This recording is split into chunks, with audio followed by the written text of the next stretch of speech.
കുറെ ഗോസിപ്പുകൾ കേൾക്കുന്നുണ്ട്. എന്റെ ചെക്കൻ മോശക്കാരനാണെന്ന് നിലയ്ക്ക് ഞാനെങ്കിലും. ഇനി അടുത്ത ഒരു അലിഗേഷൻ കേട്ടപ്പോഴാണ് പ്രിയ സുഹൃത്തുക്കളെ ഞാൻ ഞെട്ടിപ്പോയതെന്ന് പറയണം. അത് നമുക്കൊന്ന് കേട്ടിട്ട് വരാം. ആ അച്ഛൻ അടിച്ചില്ലെങ്കിലേ അതിശയമുള്ളൂ. കാരണം ഈ എന്തുകൊണ്ടാണ് ഇവരുടെ കല്യാണം മുടങ്ങിയത്? അത് കാരണമെന്ന് പറയുന്നത്, അങ്ങനെ പൊന്നു ഈ നന്ദുവിനെ ബ്ലോക്ക് ചെയ്തു. അതായത് എല്ലാവർക്കും ജൊവീന ജുവൽ വണ്ടേഴ്സ് വ്ലോഗിലേക്ക് സ്വാഗതം. പ്രിയ സുഹൃത്തുക്കളെ, ഉപ്പും മുളകും ലൈറ്റ് ഫാമിലി ആണല്ലേ ഇപ്പോഴത്തെ ചർച്ചാ വിഷയം എന്ന് പറയുന്നത്. നമ്മൾ ഈ ഉപ്പും മുളകും ഫാമിലിയിലെ നന്ദനയുടെ അമ്മയുടെ വശമാണ് നമ്മൾ ഇതുവരെ കേട്ടിട്ടുള്ളത്. നന്ദനയുടെ വശം നമ്മൾ ആരും കേട്ടിട്ടില്ല അല്ലെ? അപ്പോൾ അമ്മയുടെ വശം പല യൂട്യൂബേഴ്സിന്റെ അടുത്തും അമ്മ സംസാരിച്ചു. അതുവഴി നമുക്ക് കുറെ കാര്യങ്ങൾ അറിയാൻ സാധിച്ചു. പക്ഷെ നന്ദനയുടെ വശം നമ്മൾ ആരും അറിഞ്ഞില്ല. അതുകൊണ്ട് തന്നെ നന്ദനയുടെ വശം അറിയാൻ വേണ്ടി രാജ് ടോക്സിലെ രാജ് അദ്ദേഹം നന്ദനയെ വിളിച്ച് സംസാരിക്കുകയുണ്ടായി. അപ്പോൾ ഇവിടെയാണ് പല കാര്യങ്ങളും നമുക്ക് സംശയാസ്പദമായി തോന്നുന്നത്. അതായത് ഈ അമ്മ പറഞ്ഞതെന്ന് പറഞ്ഞാൽ, എൻഗേജ്മെന്റിന്റെ തലേന്ന് വരെ നന്ദനയെ കെട്ടാൻ പോണ ചെക്കൻ മറ്റൊരു സ്ത്രീയുമായി അശ്ലീല സന്ദേശങ്ങൾ കൈമാറി അല്ലെങ്കിൽ അശ്ലീല ചാറ്റുകൾ ചെയ്തു എന്നുള്ളതാണ്. അതിനെ തുടർന്നാണ് ഇവരിടയിൽ വലിയ പ്രശ്നങ്ങളൊക്കെ ഉണ്ടാകുന്നത്.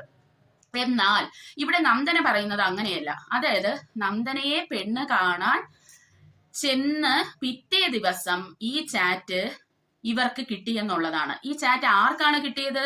നന്ദനയുടെ ചേച്ചിയുടെ ഹസ്ബൻഡിന്റെ ഫോണിലേക്കാണ് ഈ ഒരു ചാറ്റ് ചെന്നത്. ഇതുമായി ബന്ധപ്പെട്ട് അവിടെ കുറച്ച് ഇഷ്യൂസ് ഉണ്ടായി. അങ്ങനെ നന്ദന തന്നെ മുൻകൈ എടുത്ത് ഇതെന്താണെന്ന് അറിയാൻ ശ്രമിച്ചു. നമുക്ക് അതിനെപ്പറ്റി എന്താണ് രാജ് ടോക്സിലെ അദ്ദേഹം പറയുന്നതെന്ന് കേൾക്കാം.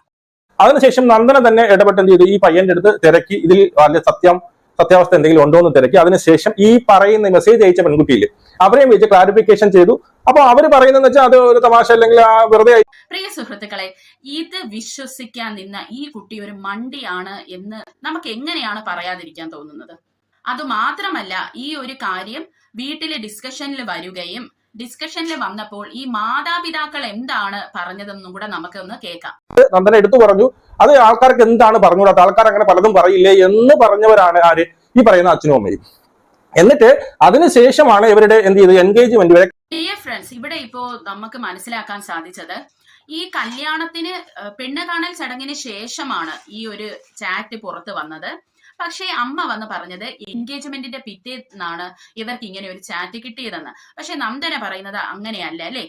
പിന്നെ എന്തിനാണ് ഈ അമ്മ ഇങ്ങനെ ഒരു ട്വിസ്റ്റ് ഇവിടെ കൊണ്ടുവന്നത്? അതായത് കള്ളത്തരം പറഞ്ഞത് എൻഗേജ്മെന്റിന്റെ പിറ്റേ ദിവസമാണ് അവര് ഇങ്ങനെ ഒരു ചാറ്റിനെ പറ്റി അറിഞ്ഞതെന്നും അത് കാരണമാണ് പ്രശ്നം ഉണ്ടായതെന്നും. ഇവിടെ നന്ദന എടുത്തു പറയുന്ന ഒരു കാര്യമുണ്ട്. അതായത് ഇതൊക്കെ ആളുകൾ വെറുതെ പറയുന്നു എന്നാണ് അമ്മയച്ഛനും അതിന് റെസ്പോണ്ട് ചെയ്തത്. അതിനർത്ഥം നന്ദനയ്ക്ക് അവര് കൂട്ടുനിന്നെന്നാണ് അല്ലെ? അങ്ങനെ ആവുമ്പോൾ ഇവര് തമ്മിൽ നല്ല ഒരു അടുപ്പം അവിടെ വരും എന്നാണ് ഇപ്പൊ നന്ദനയുടെ വേർഷൻ വന്നിരിക്കുന്നത്. ഇവിടെ നന്ദന വിളിച്ച് ഈ ഹസ്ബൻഡിന്റെ അടുത്ത് ചോദിക്കുന്നുണ്ട് അല്ലെ? അപ്പൊ ഹസ്ബൻഡ് പറയുന്നു അങ്ങനെ ഇല്ലെന്ന്. ആ പെണ്ണിന്റെ അടുത്ത് ചോദിക്കുമ്പോൾ പെണ്ണ് പറയുന്നത് തമാശയ്ക്ക് എന്തോ ചെയ്തെന്നുള്ള രീതിയിലാണ് ആ പെണ്ണും പറയുന്നതെന്ന് പറയുന്നു. ഇത് വിശ്വസിക്കാൻ ഈ കുട്ടിക്ക് എങ്ങനെയാണ് സാധിച്ചത്? നമ്മൾ ഒരു തെറ്റ് ചെയ്താൽ നമ്മൾ എന്ന് ഒരാളടുത്ത് ചോദിക്കുവാണ്, നിങ്ങൾ ഇങ്ങനെ ചെയ്തു എന്ന് ചോദിച്ചാൽ ആരാണ് അത് സമ്മതിക്കുന്നത്? ആരും സമ്മതിക്കില്ല. പ്രത്യേകിച്ച് ഇങ്ങനെയുള്ള ഒരു കാര്യമാവുമ്പോൾ അത് ആരെങ്കിലും സമ്മതിക്കുമോ? അത് മനസ്സിലാക്കാനുള്ള ബോധം പോലും ഈ കുട്ടിക്കില്ല. അത് മാത്രമല്ല, അപ്പോഴേ ഈ ഹസ്ബൻഡിന്റെ അടുത്ത് ചോദിക്കണ്ടേ, എന്തിനാണ് ഇങ്ങനെ തമാശയ്ക്ക് നിങ്ങൾ ഈ അശ്ലീല മെസ്സേജുകൾ അങ്ങോട്ടും ഇങ്ങോട്ടും അയക്കുന്നതെന്ന്? നല്ല മെസ്സേജും അല്ല, അശ്ലീല മെസ്സേജുകളാണ് പ്രിയ സുഹൃത്തുക്കളെ അവിടെ അയച്ചിരിക്കുന്നത്. ഈ ഹസ്ബൻഡിന്റെ വശത്തുനിന്ന് പറഞ്ഞ പുളുവെല്ലാം കേട്ട് വിശ്വസിക്കാൻ ഈ ഒരു കുട്ടിയും കൂടി. അങ്ങനെ ഈ ഉള്ള കാര്യങ്ങളെല്ലാം പറഞ്ഞ് ഇവർ സോൾവ് ചെയ്തതിന് ശേഷമാണ് ഈ ഒരു എൻഗേജ്മെന്റ് നടന്നിരിക്കുന്നത്. പിന്നെ എന്തിനാണ് ഈ അച്ഛനും അമ്മയും ഈ ഒരു കല്യാണത്തിന് എതിര് വന്നത്? അതൊരു ചോദ്യമാണ് അല്ലെ? അതിനെക്കുറിച്ച് നമുക്ക് അറിയില്ല. അതാണ് ഇവിടെ നന്ദനയും ചോദിക്കുന്നത്. ഇനി ഇവിടെ നന്ദന ഒരു കാര്യം പറയുന്നുണ്ട്, എന്തുകൊണ്ടാണ് ഇവരുടെ കല്യാണം മുടങ്ങിയത്? അത് കാരണമെന്ന് പറയുന്നത്, നന്ദനയുടെ ഹസ്ബൻഡും പൊന്നുവിന്റെ ഹസ്ബൻഡും തമ്മിൽ ഒരു ഈഗോ ക്ലാഷ് അവിടെ ഉണ്ടായി. അതായത് ഈ ഒരു മെസ്സേജ് വന്നിരിക്കുന്നത് പൊന്നുവിന്റെ ഹസ്ബൻഡിന്റെ ഫോണിലാണ് അല്ലെ? അപ്പോൾ ആ ഫോണിലെ മെസ്സേജിനെ തുടർന്ന് ഇവര് തമ്മിൽ അങ്ങോട്ടും ഇങ്ങോട്ടും സംസാരമായി. അത് മാത്രമല്ല, ഈ നന്ദനയുടെ ഹസ്ബൻഡ് എഞ്ചിനീയറോ അങ്ങനെ സംതിങ് ആണെന്ന് തോന്നുന്നു കേട്ടോ. അതാണ് നമുക്ക് ഇതൊന്ന് മനസ്സിലാവുന്നത്. അതിനെ ചൊല്ലിയും ഇവിടെ ഒരു സംസാരം ഉണ്ടായി. അതെന്താണെന്നുള്ളത് നമുക്ക് രാജ് ടോക്സ് പറയുന്നത് കേൾക്കാം. അങ്ങനെ എന്തോ ആയിട്ടുള്ള പോസ്റ്റ് ആയിരുന്നു. എന്റെ കള്ള സർട്ടിഫിക്കറ്റ് കാണിക്കുക എന്നൊക്കെ പറഞ്ഞുകൊണ്ട് പൊന്നൂസിന്റെ ഹസ്ബൻഡ് ഇതുപോലെ ആവശ്യപ്പെട്ടു എന്നും അതിനുശേഷം പൊന്നൂസ് എന്ത് ചെയ്തു? ഇവിടെ ബ്ലോക്ക് ചെയ്തു. അതായത് നന്ദനയെ ബ്ലോക്ക് ചെയ്തു. ചേച്ചി അനിയത്തിക്കുട്ടിയെ എന്ത് ചെയ്തു, ബ്ലോക്ക് ചെയ്തു. ബ്ലോക്ക് ചെയ്തതിനു ശേഷം നന്ദന പറഞ്ഞത് എന്നെ ബ്ലോക്ക് ചെയ്തവളെ ഞാൻ ഇനി തിരിച്ചു വിളിക്കില്ല എന്ന് പറഞ്ഞു. അപ്പോൾ അച്ഛനും അമ്മയും പറഞ്ഞു, ഒന്ന് അവളുടെ ബ്ലോക്ക് നീ മാറ്റി അവളുടെ അടുത്ത് സോറി പറയണം എന്ന് നന്ദന എടുത്ത് പറഞ്ഞു എന്ന് പറഞ്ഞു. നന്ദന പറഞ്ഞു എന്നെയാണ് ബ്ലോക്ക് ചെയ്തത്, എനിക്ക് അവരുടെ അടുത്ത് സോറി പറയേണ്ട ആവശ്യമില്ല. അതായത് ഈ ഒരു പ്രശ്നത്തിന് ശേഷം, ബ്ലോക്ക് ആയതിനു ശേഷം ഇവർ നിരന്തരം അച്ഛനും അമ്മയും ഈ ബന്ധത്തിൽ നിന്ന് മാറാൻ വേണ്ടിയിട്ട് ഇവിടെ നിരന്തരം എന്ത് ചെയ്ത് ഉപദ്രവിക്കുന്ന വെച്ചാൽ പറയുന്നത് കേട്ടാൽ കെട്ടിപ്പോവും. അമ്മാതിരി രീതിയിൽ ഇവരെ തള്ളിയിട്ടുണ്ടായിരുന്നു എന്നുള്ളതാണ്. അതായത് രണ്ട് കവളിലെയും കഴുത്തിലും അവിടെയൊക്കെ പാടുണ്ട്. എനിക്ക് വേണമെങ്കിൽ ഫോട്ടോസ് വേണമെങ്കിൽ അയച്ചു തരാമെന്ന് പറഞ്ഞിട്ടുണ്ടായിരുന്നു, മനസ്സിലായോ? എന്നിട്ട് അവരെ പോലീസ് സ്റ്റേഷനിലേക്ക് പോയി. പോലീസ് സ്റ്റേഷനിലേക്ക് ഈ അടിയും കൊണ്ടുകൊണ്ട് ഇവർ പോലീസ് സ്റ്റേഷനിലേക്ക് പോയി പോലീസുകാർ കേസ് എടുക്കണമോ എന്ന് നന്ദനെ എടുത്ത് ചോദിച്ചു. അമ്മയുടെയും അച്ഛന്റെയും പേരിൽ കേസ് എടുക്കണമെന്ന് ചോദിച്ചു. അപ്പോൾ നന്ദന പറഞ്ഞു വേണ്ട, അച്ഛനും അമ്മയും ആയതുകൊണ്ട് ഞാൻ അതൊന്ന് പിന്നീട് വേണ്ടാന്ന് കരുതി എന്ന് പറഞ്ഞ് തിരിച്ചു വന്നു. അതിനുശേഷം ഏതാണ്ട് 1-2 മാസം കൊണ്ട് ഈ ഒരു വിഷയം നടക്കുന്നുണ്ട് ഇതിനകത്ത്, മനസ്സിലായോ? ഇങ്ങനെ പുകയുന്നുണ്ട്. ഫ്രണ്ട്സ്, ഇതെന്ന് എനിക്ക് മനസ്സിലായ കാര്യം ഞാൻ പറയാം. അതായത് ആദ്യം ഈ ചെക്കനെ പറ്റിയുള്ള അലിഗേഷൻസ് ഇവർ അത്ര സീരിയസ് ആയിട്ട് എടുത്തില്ലെന്നാണ് എനിക്ക് തോന്നുന്നത്. പിന്നെ ആയിരിക്കണം ഇവര് ഈ ഒരു കുട്ടിയെ കുറിച്ച് അന്വേഷിച്ചപ്പോഴായിരിക്കണം ഇങ്ങനെ സർട്ടിഫിക്കറ്റ് ഫേക്ക് ആണെന്നുള്ള രീതിയിലും അങ്ങനെയൊക്കെ ഇവർ അറിഞ്ഞിട്ടുണ്ടായിരിക്കണം. അതിനെ ചൊല്ലി ആയിരിക്കണം ഇവർ തമ്മിൽ പിന്നെ സംസാരം ഉണ്ടായത്, അല്ലെ? അത് മാത്രമല്ല, ഇവിടെ പൊന്നുവിന്റെ ഹസ്ബൻഡും വന്നു കയറാനിരിക്കുന്ന നന്ദുവിന്റെ ഹസ്ബൻഡും തമ്മിലാണ് ഈഗോ ക്ലാഷ് അവിടെ നടന്നിരിക്കുന്നത്. അത് കാരണം തന്നെ ഈ 2 സഹോദരിമാരും തമ്മിലും ഒരു ഡിസ്റ്റൻസ് വന്നു. അങ്ങനെ പൊന്നു ഈ നന്ദുവിനെ ബ്ലോക്ക് ചെയ്തു. അതായത് നന്ദു പറഞ്ഞിട്ട് ഒന്നും കേൾക്കുന്നില്ല എന്ന് ഇവർക്ക് തന്നെ തോന്നി കാണുമെന്നാണ് എനിക്ക് തോന്നുന്നത്. കാരണം നന്ദനയുടെ പ്രായം അതങ്ങനെയാണ്, എത്ര പറഞ്ഞാലും ആ കുട്ടിക്ക് മനസ്സിലാവത്തില്ല. അതിപ്പോൾ ലേറ്റസ്റ്റ് ആയിട്ട് ഒരു വീഡിയോ വന്ന് ഇട്ടിട്ടുണ്ട്. അതിൽ തന്നെ നമുക്ക് അത് കണ്ടാൽ നമുക്ക് അറിയാം. അതായത് ഇപ്പോഴത്തെ പ്രായത്തിലാണ് ആ കൊച്ച് എടുത്തു ചാടി പല കാര്യങ്ങളും പറയുന്നുണ്ട്. അത് മാത്രമല്ല, ഈ കുട്ടിക്ക് തല്ല് കിട്ടിയിട്ടുണ്ടെന്ന് ഈ കുട്ടി പറയുന്നുണ്ട്.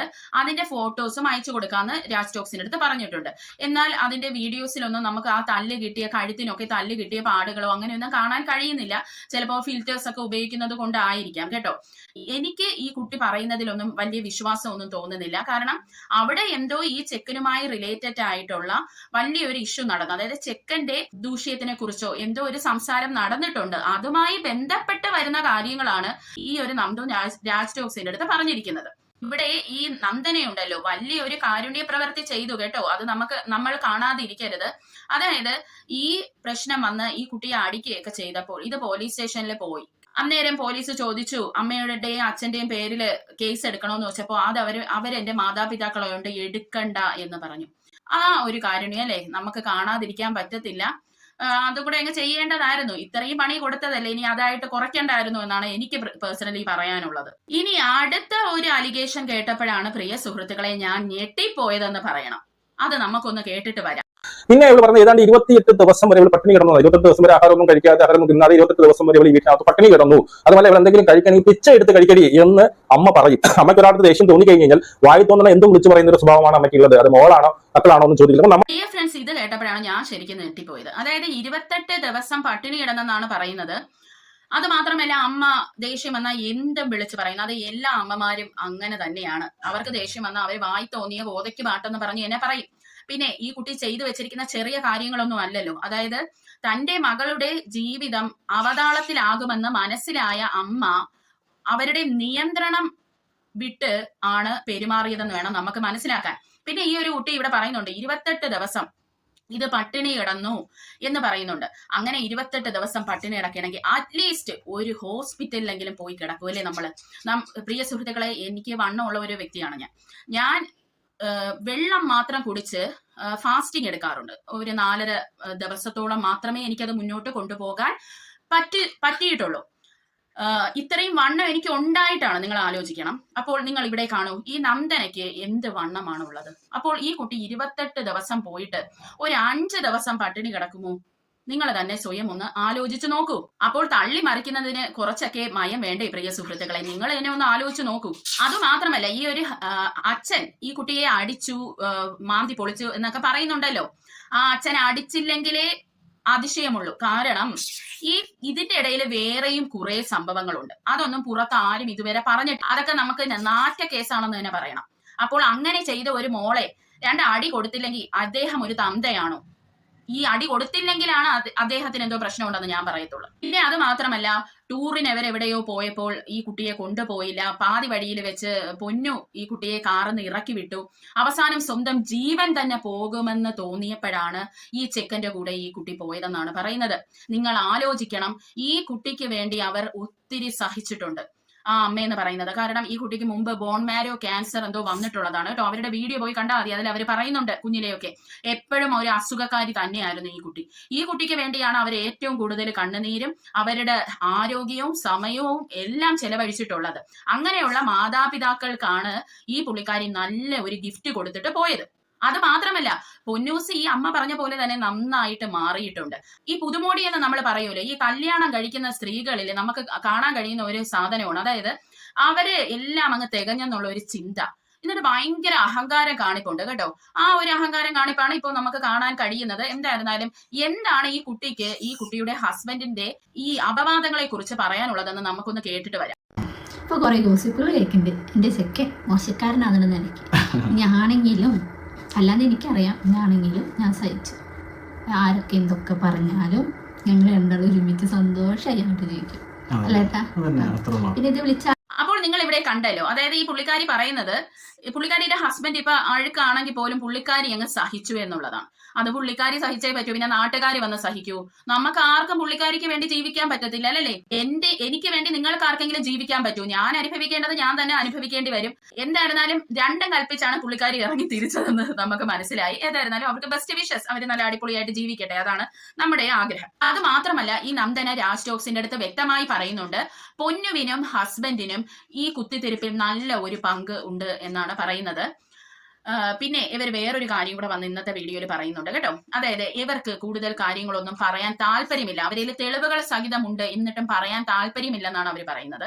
ഇവിടെ എനിക്ക് മനസ്സിലായത്, നന്ദനയുടെ ജീവിതം കുട്ടിച്ചോറാകുമെന്ന് മനസ്സിലാക്കിയ മാതാപിതാക്കൾ അവരുടെ വശത്തുനിന്ന് ഇത് ചെറുക്കാൻ ശ്രമിച്ച പല കാര്യങ്ങളുമാണ് നന്ദന ഇപ്പൊ രാജ് ടോക്സിന്റെ അടുത്ത് പറഞ്ഞിരിക്കുന്നതെന്നാണ് എനിക്ക് ഇതെന്ന് മനസ്സിലാക്കാൻ സാധിച്ചത്. എന്തായാലും എന്റെ ചാനൽ ആദ്യമായിട്ട് കാണുന്നവരാണെങ്കിൽ ദയവ് ചെയ്ത് സബ്സ്ക്രൈബ് ചെയ്ത് എന്നെ സപ്പോർട്ട് ചെയ്യണം. നിങ്ങളുടെ അഭിപ്രായങ്ങളൊക്കെ കമന്റ് സെക്ഷനിൽ ഇടണം കേട്ടോ.